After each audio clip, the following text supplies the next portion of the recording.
Cette émission vous est présentée et commanditée par votre Caisse populaire de la Haute-Gaspésie qui vous offre un éventail complet de services adaptés à vos besoins. 418-663-2214.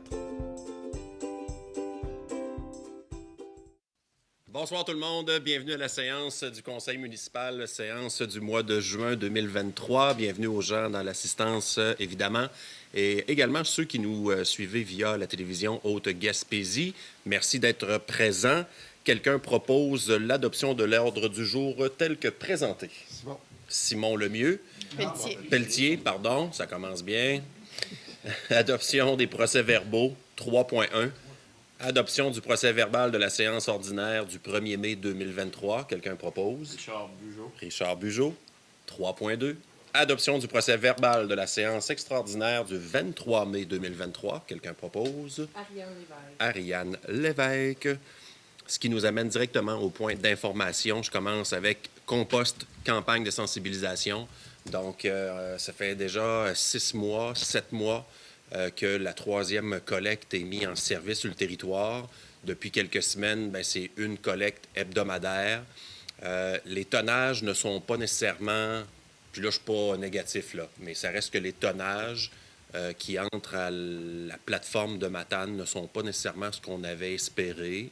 Donc, une campagne de sensibilisation va redémarrer. Je rappelle aux gens qu'on avait pris une entente avec toute la MRC de la Matanie aussi. Donc, c'est toute la MRC de la Matanie et la MRC de la Haute-Gaspésie qui sont ensemble dans ça. Le but recherché est fort simple. Je vais rappeler aux gens qu'il y a des pourcentages déjà d'établis que dans les déchets, il y a un pourcentage qui devrait s'en aller dans le compost. Ça, c'était déjà connu de Recycle Québec et autres. Donc, nous aussi, le gouvernement nous impose pendant 5 ans des objectifs à atteindre. Donc, à l'an 1, ils sont moins sévères. À l'an 2, un petit peu plus. Aller jusqu'à l'an 5, où on doit avoir notre vitesse de croisière puis d'avoir le tonnage qu'on va être capable de faire en compost. Donc, tout le monde, j'imagine, on est des Gaspésiens pour la plupart, Gaspésiennes, on a mangé du poisson récemment, les crabes notamment. Oui, ça peut sentir un peu dans le bac, mais quand on est à 5 à 8 pieds passé le bac, ça ne sent même plus. Donc, profitez quand même de ça. Puis même que moi, je fais presque plus de déchets. C'est unanime aussi pour les gens qui en font. Autre point d'information, en lien avec la campagne de sensibilisation, on devrait avoir les réponses bientôt à vous transmettre sur comment on peut récupérer le compost. Parce que, oui, ça s'en va à la plateforme de Matane, mais avec justement les tonnages, parce que chaque intrant est calculé au niveau du poids, ça nous donne le chiffre du nombre de tonnes de compost que nous avons droit de tenir. Il va revenir probablement à l'écocentre et à ce moment-là, on va inviter la population à pouvoir aller chercher leur part de compost. Plus d'informations est à venir lorsqu'on aura vraiment toute l'information avec plus de justesse. 4.2, prévention des incendies en forêt. Je vais être bien franc avec vous, ce point-là a été mis à l'ordre du jour avant qu'il annonce la pluie. Puis avant de voir les feux de forêt un peu partout au Québec, c'est que nous, il y a 2 semaines, à Sainte-Anne-des-Monts, un petit feu de broussailles qui était comme étendu en après-midi s'est ravivé lors de la soirée au centre-ville. Ça a pris l'équipe des pompiers, naturellement, pour aller éteindre le tout. Il n'y avait plus personne sur les lieux, donc ça aurait pu être problématique. Donc, juste le fait de suivre les indices de feu de la SOPFEU, un outil fort simple qu'on est capable d'avoir sur Internet. Faites attention, la belle saison s'amorce pour les feux de joie, les feux de camp, la plage et autres. Donc, suivez les indices de feu de la SOPFEU. Puis c'est un message de Steve Dumont, le directeur du service incendie. Donc ça, je pense que c'est important. Maintenant, si on regarde aussi qu'est-ce qui se passe dans différentes villes au Québec et aussi dans le coin de Halifax, ça serait peut-être pas nécessairement agréable d'avoir ça chez nous. Donc, soyez vigilants, soyez prudents, messieurs, dames, avec les feux. Oui, mais merci Martin. Puis Steve Dumont, les feux de broussailles et autres, là, ça prend un permis. Les permis, vous appelez à la caserne, eux vont le prendre en note, puis nous, ça nous aide à faire un meilleur contrôle que quand des fois, on sait qu'il y a eu une demande de permis à tel endroit. Puis si ça dégénère, on est plus proactif à pouvoir intervenir et autres. Donc, permis feu de broussailles, obligatoire auprès du directeur du service incendie, Steve Dumont, à la caserne. 4.3. Journée mondiale de lutte contre la maltraitance des personnes aînées qui aura lieu le 15 juin, donc une forte campagne de sensibilisation. La Ville de Saint-Anne-des-Monts tenait à le souligner ce soir lors de cette séance-ci, parce que le 15 juin, c'est dans une dizaine de jours. Les aînés composent une majeure partie de notre population. Il faut en prendre soin. Il y a de plus en plus de dossiers qui s'ouvrent au niveau de la Sûreté du Québec en lien avec la maltraitance aux aînés, fraude et autres. Donc, une journée mondiale de lutte contre la maltraitance des aînés. La Ville de Saint-Anne-des-Monts est fière de s'y associer, parce que je pense que c'est important de faire attention à nos aînés. 4.4, modification du règlement de zonage. Écoutez, tout à l'heure, on a fait l'adoption du procès-verbal de la séance extraordinaire du 23 mai. Je peux vous dire qu'il y avait une longue série de modifications de zonage, notamment. C'est pas qu'on voulait ne pas le faire lors des séances télédiffusées, mais c'est pour accélérer le processus administratif, pour délivrer les permis plus rapidement. Sauf que ce soir, justement, en guise de transparence, on veut faire un bref retour sur la liste de modifications de zonage qu'on a effectuées. Alors, je cède la parole à Sylvie Lepage. Oui, donc il y avait, comme l'a dit M. le maire, il y a plusieurs modifications qui ont été apportées par la modification au règlement de zonage. Je vais vous les expliquer en vous donnant les secteurs où les modifications ont lieu.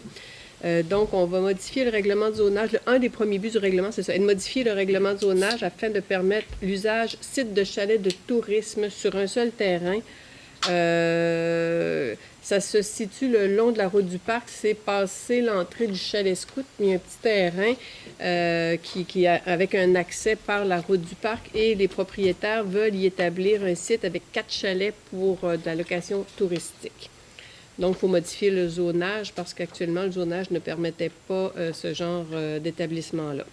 Le second but du règlement de zonage est d'agrandir une zone, la zone M101. Ça se situe dans un petit peu, c'est 96 Perron-Ouest. C'est l'ancienne ferme normande, là, le domaine, comment, je ne sais pas d'autres noms. Hébergement signature. Hébergement, en tout cas, c'est ça.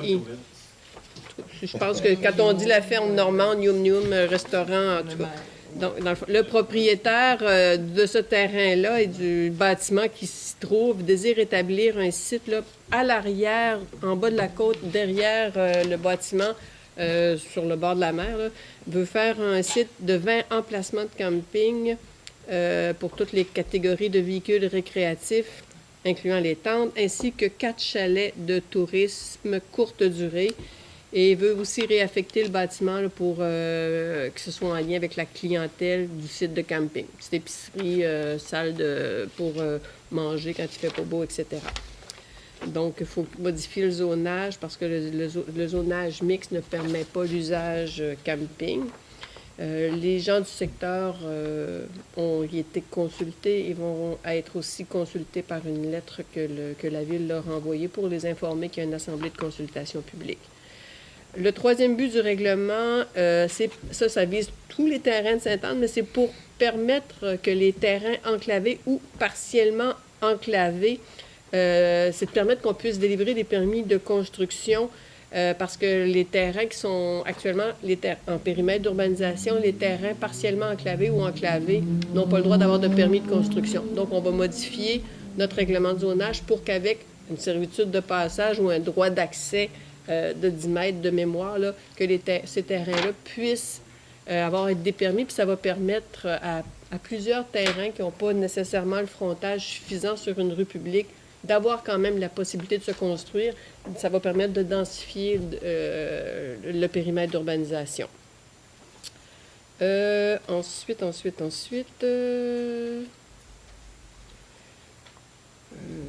Oui, c'est ça. Le quatrième but du règlement, c'est de modifier une grille de spécification. C'est la zone RA 82.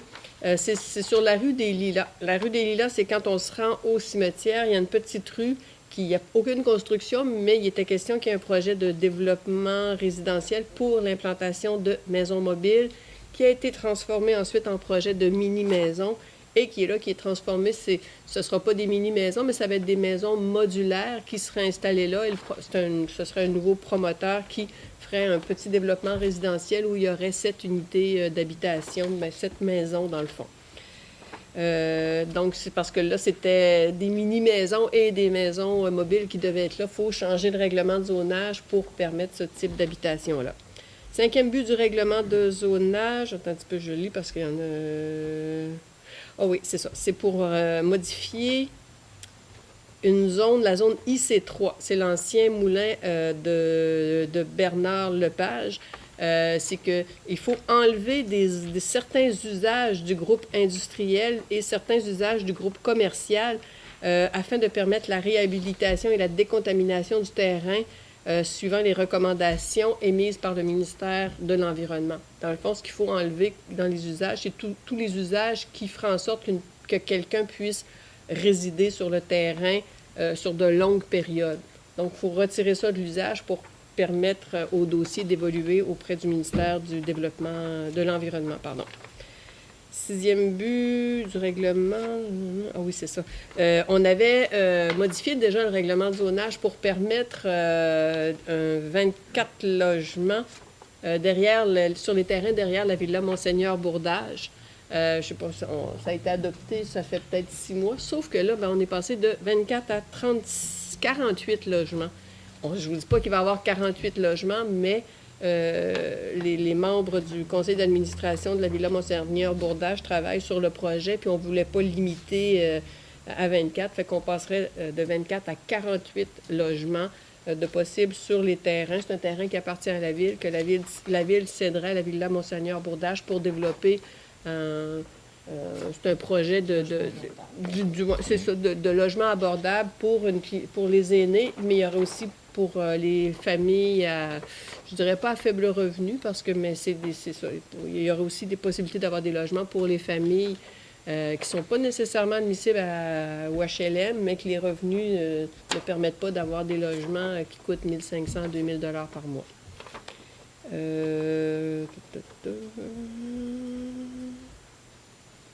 Okay, oui. Le 7e but du règlement, c'est de modifier la dominance de la zone RC3 pour permettre, je vais vous dire c'est où exactement, c'est le terrain qui est à l'est de l'auberge de la Seigneurie des Monts, derrière les blocs, Non, c'est pas ça partout, excusez, je me mêle. Ah non, excusez. Je recommence, ça me prendrait des petits dessins. En fait, c'est un bloc appartement qui est déjà existant. C'est le 137 jusqu'à 153 2e Avenue Ouest.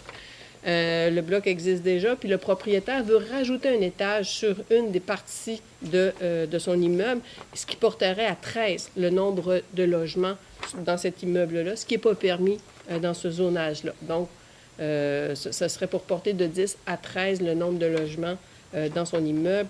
C'est situé sur la 2e Avenue Ouest. Il n'y a pas vraiment de problématique pour le voisinage. C'est déjà un bloc appartement.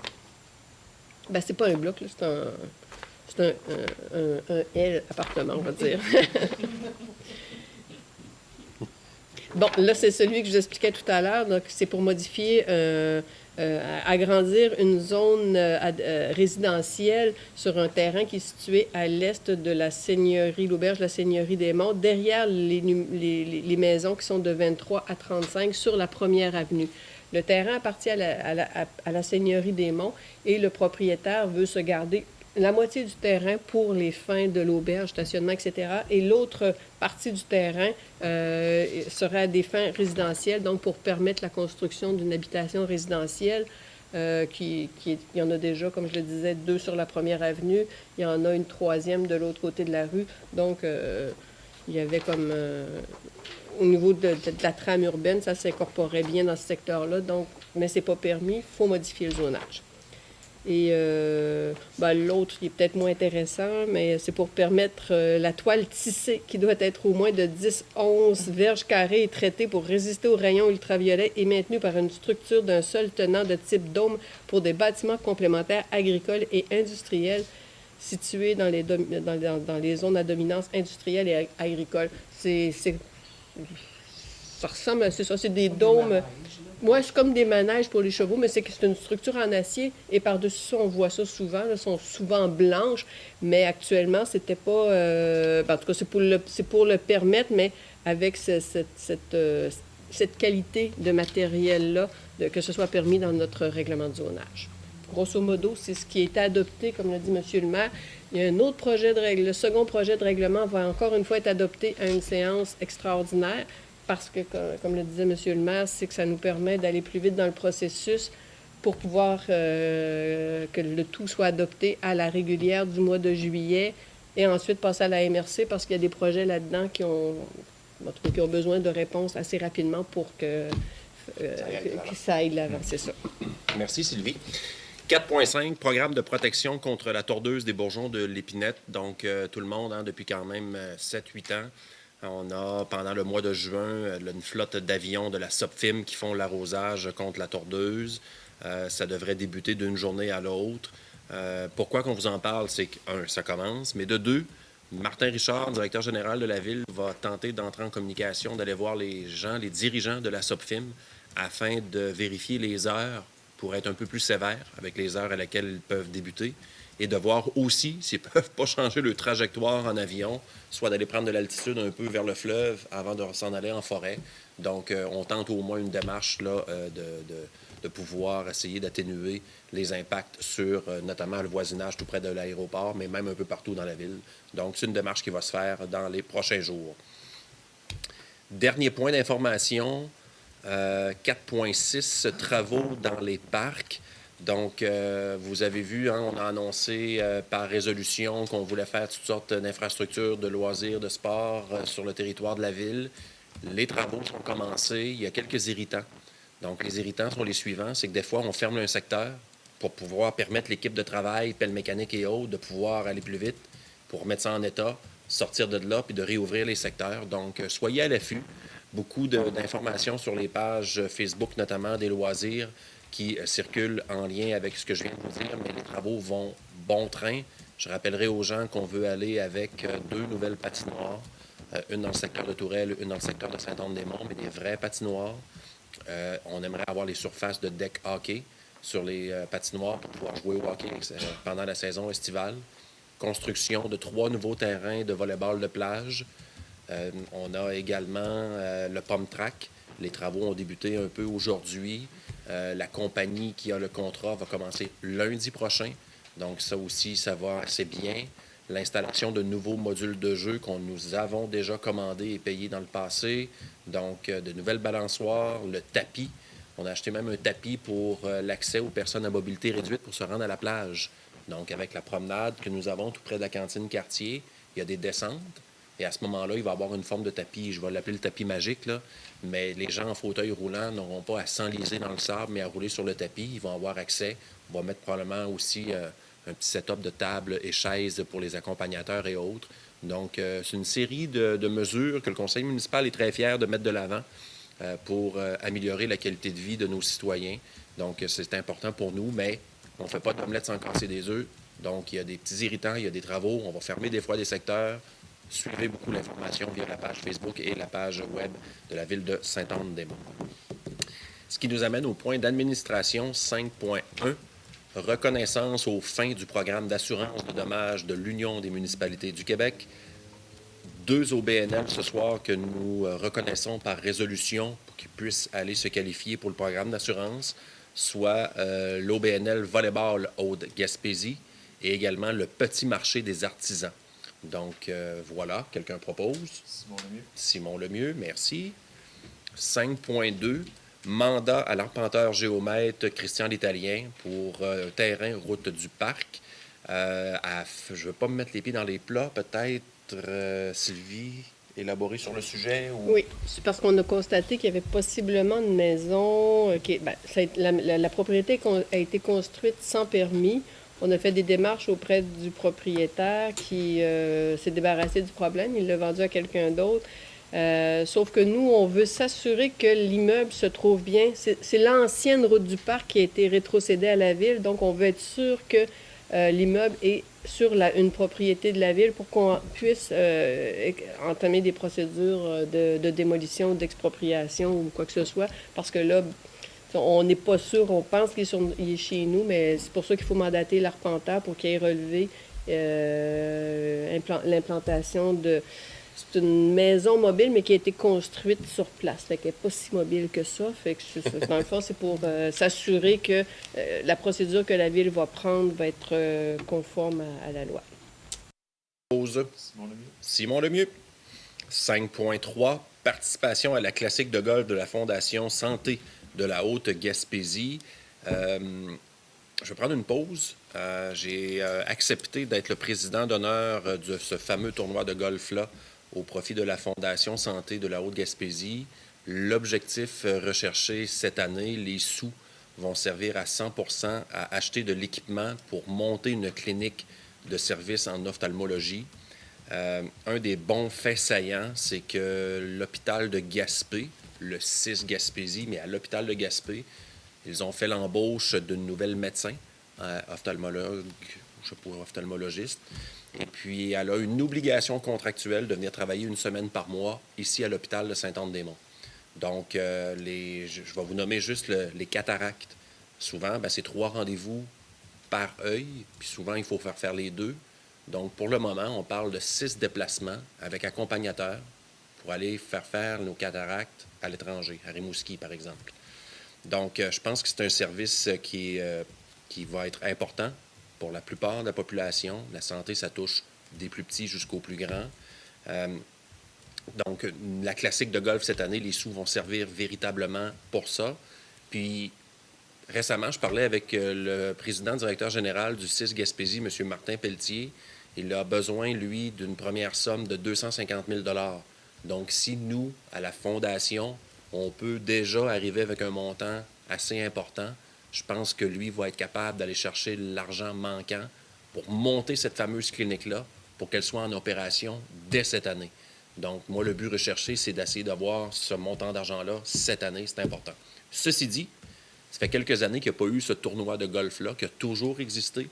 La Ville y a régulièrement participé, mais avec la pause due à la COVID, fait en sorte qu'on n'avait pas entendu parler dans les dernières années. Donc, ce soir, c'est pour autoriser la participation d'un quatuor pendant la classique de golf de la Fondation Santé de la Haute-Gaspésie. Quelqu'un propose? Richard Bugeaud. Je fais encore un petit reculon. Puis, n'oubliez pas qu'on a une pétition en route actuellement pour tenter de faire changer le fameux 200 km. Sainte-Anne-des-Monts, l'hôpital de Sainte-Anne-des-Monts, aller à l'hôpital de Rimouski, c'est 182 km. Donc, il n'y a aucun frais qui est remboursé à notre population pour aller faire dispenser des services en soins de santé à Rimouski. Et les services en ophtalmologie en font partie. Si jamais on pourrait avoir ce service-là, je pense que c'est un gain plus qu'appréciable pour la majeure partie de la population. 5.4, mandat pour un suivi énergétique de tous les comptes d'énergie ici à la Ville de Sainte-Anne-des-Monts. C'est un contrat que nous passons avec Éco-Énergie GPMM Inc. Donc, on a des grosses factures en électricité, que juste l'éclairage de toutes les rues de la ville, les pompes, les bâtiments, la nouvelle maison de la culture qui a un système high-tech de réfrigération, de climatisation et autres, l'aréna, condensation et ainsi de suite. Donc, on s'est fait présenter une offre de service par cette compagnie-là qui semblait plus qu'intéressante. Le but recherché est de voir si nous sommes capables de pouvoir mieux gérer notre consommation énergétique qui fait en sorte qu'on pourrait avoir une économie substantielle annuellement sur nos comptes d'énergie d'Hydro-Québec. Donc, pour donner un exemple ici, compilation, analyse systématique des factures d'énergie, envoi d'un rapport d'anomalie. On parle ici sur la périodicité, le coût, consommation, puissance, tarif, facteur de puissance, frais d'administration, etc. Donc, on estime qu'il y a une économie importante à aller chercher là. Le mandat est au montant de 11 850 $ plus les taxes. Quelqu'un propose? Myriam Bailey. 5.5, autorisation de signature, inventaire archéologique. Projet intéressant avec la Société d'histoire de la Haute-Gaspésie, qui sont nos voisins en face ici de l'Hôtel de Ville. On s'est fait présenter un projet par Mme Servant sur le terrain de l'Hôtel de Ville.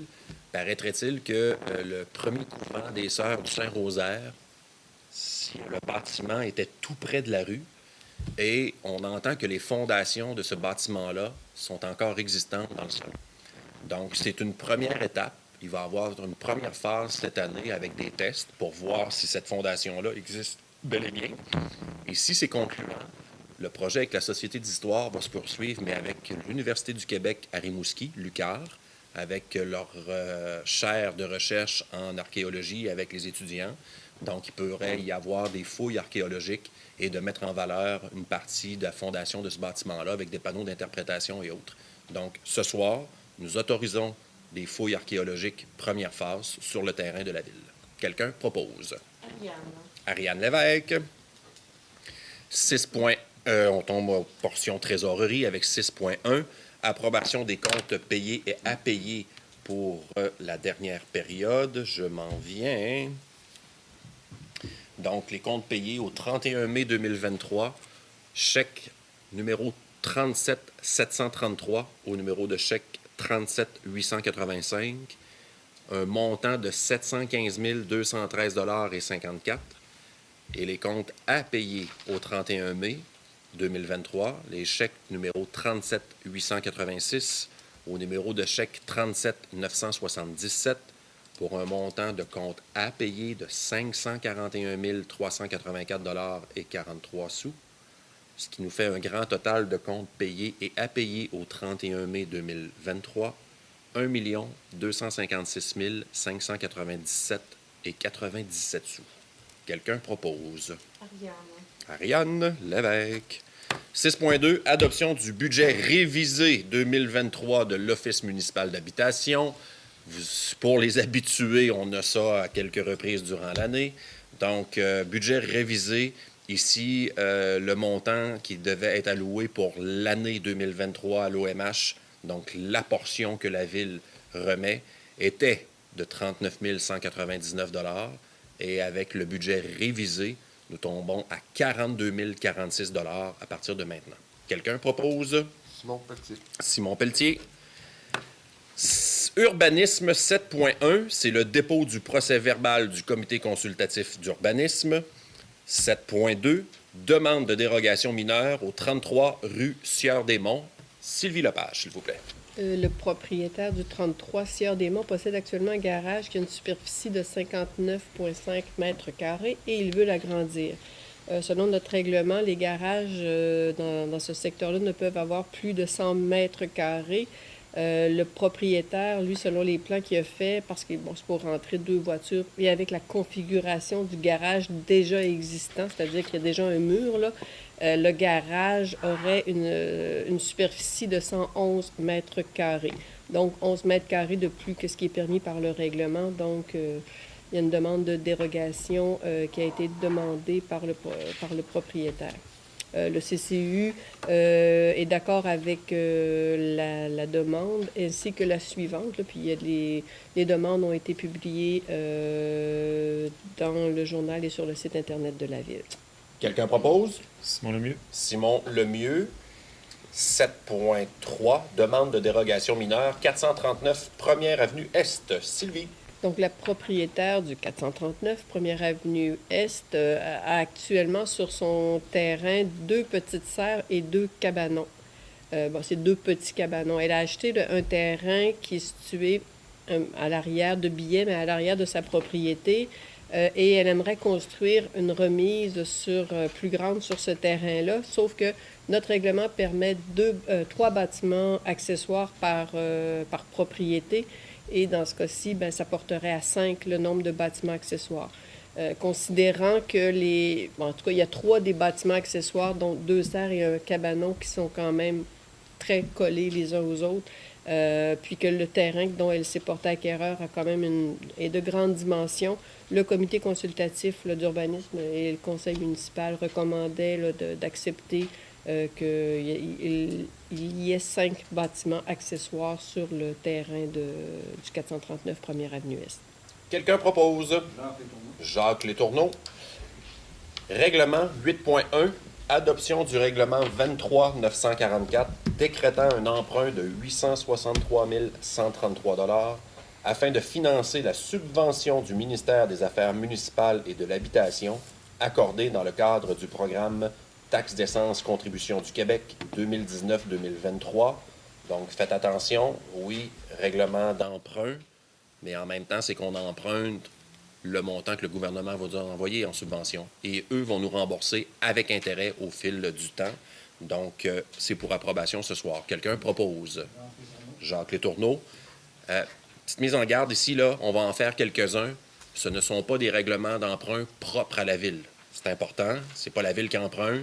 On le fait, mais au nom du gouvernement, et ils nous remboursent. Je fais juste le rappeler, ce ne sont pas des règlements d'emprunt propres à la Ville de Saint-Anne-des-Monts. Dans le fond, c'est qu'on emprunte la subvention. Exact. 8.2, on a dit que c'était Jacques Letourneau, l'adoption 8.1. Merci, Jacques. 8.2, adoption du règlement 23-945 décrétant un emprunt de 305 607 afin de financer la subvention du ministère des Transports accordée dans le cadre du programme d'aide à la voirie locale, volet redressement, rue du Ruisseau. Quelqu'un propose? Ariane Lévesque. 8.3, adoption du règlement 23-946 décrétant un emprunt de 287 497 afin de financer la subvention du ministère des Transports accordée dans le cadre du programme d'aide à la voirie locale, volet redressement, route Lavoie. Quelqu'un propose? Ariane Lévesque. Ariane Lévesque également. 8.4, pardon, adoption du règlement 23-947 décrétant un emprunt de 162 707 afin de financer la subvention du ministère des Transports accordée dans le cadre du programme d'aide à la voirie locale, volet redressement des infrastructures routières et locales. Ça concerne ça, l'intersection de la 1er avenue et à la 11e rue Ouest. Quelqu'un propose? Richard Bugeaud. Et enfin, 8.5, adoption du règlement 23-948 amendant le règlement 22-927 visant une occupation du domaine public par des camions cuisine afin de permettre la cuisine de rue sur le territoire de la ville de Saint-Anne-des-Monts. Quelqu'un propose? Myriam Bellé. Oui, Sylvie, tu peux y aller. Oui, je voulais juste peut-être... Ah, excuse, je pensais que tu avais fait... expliquer la modification qui a été faite au règlement sur la possibilité d'avoir des camions cuisine de rue, des food trucks là, à Saint-Anne-des-Monts. C'est qu'on a déjà un règlement avec des conditions de mise en place, mais on avait comme condition dans le règlement que le camion devait se déplacer, le camion ou le camion remorque, parce que ça peut être aussi une remorque derrière, devait sortir du terrain à tous les soirs. Donc, on a enlevé cette obligation-là parce qu'on a eu en tout cas, il y a des gens qui étaient intéressés, mais ils nous disaient que c'était comme un frein, merci, c'est ça, je cherchais, un frein à leur intention de peut-être avoir un camion cuisine de rue à Sainte-Anne. Donc, le camion va pouvoir rester là, sortir pour aller se vidanger, mais quand il y en aura besoin. Donc, quelqu'un l'avait proposé, hein, c'est Oui, bien? Myriam, ouais. Parfait, Myriam, merci. Travaux publics, point 9, 9.1. Acceptation des soumissions pour la location d'équipements de machinerie lourde. Quelqu'un propose? Jacques Letourneau. Vous vous rappelez, durant période peut-être fin de l'hiver, on lance, nous, on appelle les entrepreneurs, puis on souhaite que lorsque la Ville n'a pas un équipement et qu'elle a besoin pour réaliser des travaux, on demande aux gens de soumissionner leur prix avec leur équipement, avec conducteur ou pas de conducteur.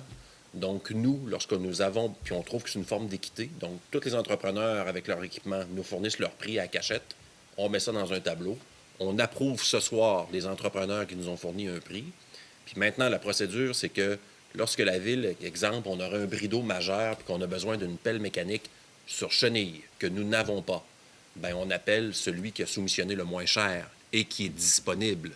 Parce que si on a un travaux d'urgence à effectuer cette nuit, bien, si la pelle sur chenille le moins cher n'est pas disponible, on va aller au deuxième. Donc, l'exercice, c'est une forme d'équité pour éviter de... On s'est déjà fait blâmer dans le passé qu'on appelait toujours les mêmes entrepreneurs. Ça fait quelques années qu'on a ce processus-là. On a quand même 5 entrepreneurs qui ont répondu avec leurs équipements et leurs prix pour la saison 2023, ce qui est une excellente nouvelle. Je ne ferai pas le listing des entrepreneurs avec les prix. De toute façon, c'est ça, le processus est sain. Quelqu'un propose? C'est fait? Jacques Letourneau, merci. 9.2, autorisation de paiement à GHD. Facture 762 001 48 97 pour services professionnels, réhabilitation de la piste 1432 et mise aux normes de l'aéroport pour le lot 1 et le lot 2. Je vais juste aller chercher le montant.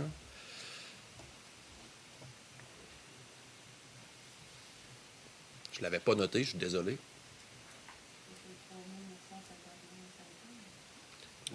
Quatre- ouais. 4543. Donc, taxes incluses, 4543 et 24. Quelqu'un propose? Richard Bugeaud. 9.3, achat de bacs et de conteneurs pour déchets et recyclage. Donc, après, écoutez, pourquoi cette année, je ne le sais pas, mais enfin, on va le faire. Louer les gros, puis le prix aussi, année après année, là, de récemment, puis il y a eu un changement de main aussi au niveau d'une compagnie qui fait la gestion d'accueillette des matières résiduelles. Les gros conteneurs commerciaux, c'est rendu que ça coûte 10 000 à la ville de Saint-Anne-des-Monts à peu près par année pour les conteneurs, mais en faire l'achat coûte à peu près 20 000. Donc, au lieu de continuer à louer, on décide, nous, ce soir, le conseil municipal, d'en faire l'achat, ce qui fait, après 2 ans, c'est notre propriété, puis on va sauver ces sommes d'argent-là. Je pense une sage décision. Quelqu'un propose? Jacques Letourneau.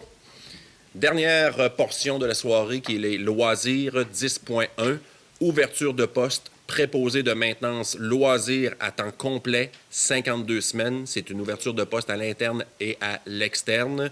Donc, voilà, quelqu'un propose? Simon Lemieux.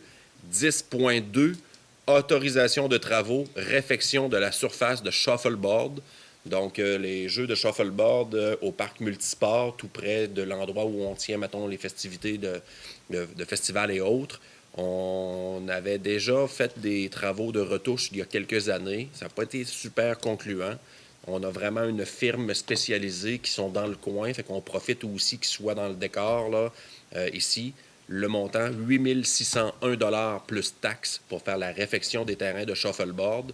Et si on le fait, c'est qu'ils sont utilisés, c'est même apprécié. Alors, on va de l'avant en espérant qu'ils puissent être remis en état le plus tôt possible afin de profiter des terrains pour la belle saison. Quelqu'un propose? Richard Bugeaud. Richard Bugeaud, merci. 10.3, autorisation de présenter une demande d'aide financière FRR volet 4 de la MRC de la Haute-Gaspésie, module de jeu au parc de Tourelle.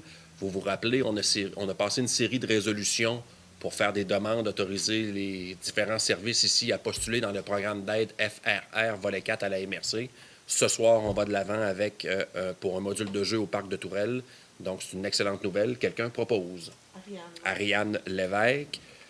10.4, autorisation de présenter une demande d'aide financière au programme d'infrastructure pour les aînés. Prima, réfection du bloc sanitaire au parc du Petit-Bois. Quelqu'un propose? Simon Lemieux. Suite à l'adoption de la politique municipalité amie des aînés, il y a un programme d'aide financière pour revoir certaines infrastructures en lien avec MADA. Donc, on s'essaie. On avait déjà levé des sommes d'argent dans le passé importantes là, pour notamment les bancs d'exercice et autres. Donc, on n'a pas la certitude de l'avoir, mais si on ne présente pas de demande, c'est sûr qu'on n'aura pas. Donc, ce soir, c'est ce que nous venons de faire en espérant avoir gain de cause. Il y a quelqu'un qui a fait l'adoption? Oui. Simon Lemieux, excellent. 10.5, délégation d'un membre du conseil municipal comme observateur au sein du conseil d'administration du camp de jour Saint-Anne-des-Monts. Donc, le conseil de ville a demandé, pas demandé, mais Ariane Lévesque était déjà impliquée.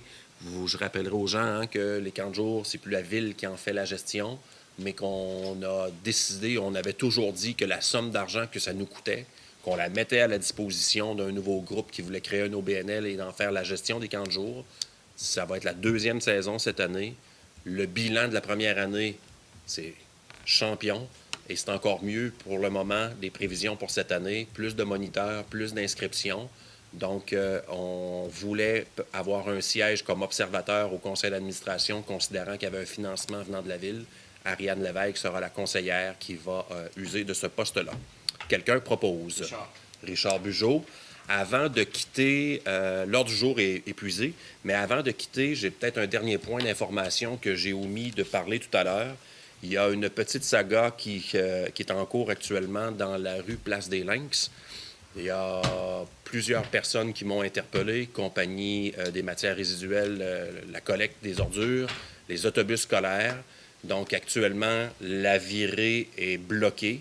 La virée n'est pas la propriété de la ville. Donc, oui, le citoyen est dans son droit de barrer la virée, mais actuellement, on tente par tous les moyens de régler la situation. Il ne faut pas penser qu'on prend le dossier à la légère. Par contre, je l'ai mentionné sur les réseaux sociaux, on a des lignes directrices, nous, pour lorsqu'on acquiert du terrain et ou faire des développements résidentiels. On a des lignes directrices, on a une forme d'équité que nous avons déjà eue avec différents entrepreneurs, dont récemment Trio C, Éric Coulombe et Construction Guillaume Marin. Donc, on ne veut pas non plus plier au chantage. C'est important, je vous le mentionne, parce que ce n'est pas parce qu'il y a quelqu'un qui barre une rue qu'il va falloir en donner plus. Mais le jeu de négociation est amorcé et on souhaite que la situation se règle le plus tôt possible. Il ne faut pas penser qu'il n'y a pas d'effort qui est fait de notre côté. J'ai entré en communication avec le propriétaire au jour 1 de la saga pour tendre la main, d'obtenir un geste de bonne volonté en levant la barrière avec, en échange, un blitz de rencontre afin de régler la situation. Je crois que la barrière est encore là. Le travail va se continuer. Mais je tenais à en parler à la population parce que des fois, on entend toutes sortes de choses, qu'il n'y a pas de bonne volonté de la part de la Ville. Bien, c'est pas tout à fait ça. C'est important, je pense, d'avoir les deux versions. C'est pour ça que je me permets ce soir. Messieurs, dames, sur ce, c'était la dernière séance avant véritablement l'été. Je vous souhaite une bonne fin de soirée. On se voit le mois prochain. Merci.